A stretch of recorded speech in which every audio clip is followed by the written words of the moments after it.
بكم، مرحبا بكم في حلقة جديدة في موسم جديد في حلة جديدة مع برنامجكم الطبال. والله سيدي لو جا حشمان منكم غير سمحوا لي، ولكن احنا رجعنا ان شاء الله، ما كاين غير الفيديوهات في الفيديوز. فهمتيني؟ اول حاجة سيدي غنبداو بها الحلقة ديالنا هي الاقصاء ديال المنتخب الوطني. قدر الله ما شاء فعل سيدي. فهمتيني؟ تقصينا من دور التومون عادي فرحانين ضاحكين، غنمشيو نقابلو خدمتنا في امان الله. فهمتيني؟ وبرافو والد الركراكي، برافو الوليدات ديالنا، هارد لاك. حنا مازال الامل ديالنا فيكم ان شاء الله مستقبلا. غير هو الله يهدي شي ناس اسيدي دوك اللي تيجلسوا في القهاوي، غير تيتقصى المنتخب كلشي تيولي يفهم في التدريب، كلشي تيولي يفهم في الكره، كلشي تيولي يفهم في الغاز والتراب الشمس. الله يهديكم. واحد خينا راه جالس في القهوه قال لك اسيدي هاد الزكي راه ما مدرب ما والو، ياك راس الركبه ياك ما حسنتيش كي باقي شي زكي دابا. اما واحد خينا قال لك كون غير جاب لامين يامال على هو خلاه باه يجي. الله يهديكم يا هاد الناس، يا هاد ولاد العبد. اما واحد العيالات حديت ولا حرج. قلت لك اسيدي وحده هاد الركراكي مالو ما يدخل لا ولاد الظروف، ولا ولاد الظروف اشريفه هي كون مشيتي قابلتي كوزينتك، وعلى الاقل بيني وبينكم كون دخل غير الجزائري. فهمتيني؟ بعدا راه تيمضغ المسكه وتيماركي، وراه الجزائري تا هو مابقاش كيلعب ياك تا هو ما اعتزل. واقيلا تا انا نمشي نقابل الكوزينه ديالي حسن ليا.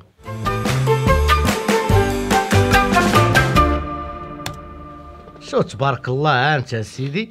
والله سيدي لما كاين ما احسن من الجمهور المغربي.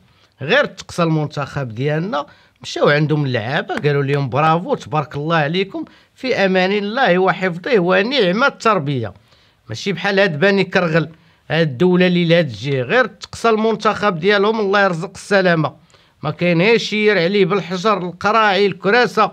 لا حول ولا قوه الا بالله العلي العظيم. وبداو يسبوا في الحكم، بداو يسبوا في البين سبور، ما دارت لهم والو، ناقله هي الماتش. لا ودي وشوف انت، شوف هاد الفيديو دابا ديال خارجين تيحتفلوا في الشارع وشاعلين الفلامات. لا حول ولا قوه الا بالله العلي العظيم. انا راه مني شفت هاد الفيديو هذا قلت صافي الجزائر بساكن هناهم والله من الصف، ما يبقاو يشدوا لا على الطحين لا على الزيت لا على الدقيق. حتى عرفت باللي هاد الفرحه ديالهم سببها الاقصاء ديال المنتخب الوطني. حنا كون صحابنا غتفرحوا هاد الفرحه هادي، كون راه تقصينا شحال هادي. والله سيدي كون ما جيناش حنا كاع لكاس افريقيا، حول ولا قوه الا بالله.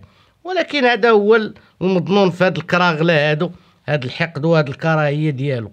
اش غتسنى من دوله تعتبر العدس من الاحجار الكريمه؟ حول ولا قوه الا بالله العلي العظيم. ديالنا ان شاء الله كاين واحد الخبر اللي هو مهم وبغيتكم تركزوا معايا فيه مزيان. الله يرضي عليك انت ولا انت اللي تتفرج فيا دابا، ركز معايا شويه. حنا سيدي راه مقبلين على واحد الايام الله يستر، واللي يوصلنا ليها هي ديال الجفاف. الماء راه غادي وتينقص الشريف. فهمتيني؟ دابا راه السدود راه نقص الماء، اما المياه الجوفيه اللي في الارض مشات هذيك ما كايناش قليله. اما المياه المعدنيه هذيك ديالهم ما بعيد على حنا على هذا الموضوع ما ندويوش عليه. فهمتيني؟ تكيسوا على الماء.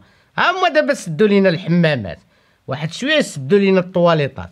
ايوا نوليو مديبانين بليكوش، ها تولي مجيد تشم ريحته من تماره. الله يهديك. نوليو نرجعوا للعهد الحجري، نوليو نتوضاو بالحجر والرمله. لا شريف لا تكيس ليا على الماء الله يرضي عليك.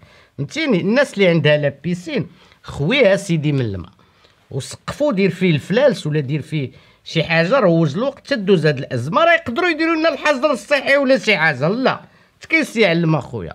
فهمتيني؟ الناس اللي عندها راه البارح شدوا واحد الطبيب اسيدي كيقول في واحد الفيديو خاصك تشرب 3 يطرو ديال الماء في النهار، ضربوه ب3 سنين ديال الحبس، كل يطرو بعام. اما مسخوط الوالدين اللي عندك الارض ولقاوك داير الكوتاكوت كل نقطه بشهر، ايوا فين غنوليو؟ لا شريف تكيس ليا على الماء الله يرضي عليك. فهمتيني؟ راه الماء نعمه بحالو بحال الدار، حرام يضيع بسبب الاهدار. وما تبقاش تهضر بزاف باش ما تشحفش. فهمتيني؟ والله يرضي عليك. ونبقاو ندويو ولا سعفني وتكيس ليا على الماء الله يرضي عليك. راه حرام يضيع بسبب الاهدار. فهمتيني؟ بنادم ما يبقاش يضرب بزاف. اما مسخوط الوالدين لا عندك شي ارض وديرتي لها داكشي ديال الكوتاكوت كل قطره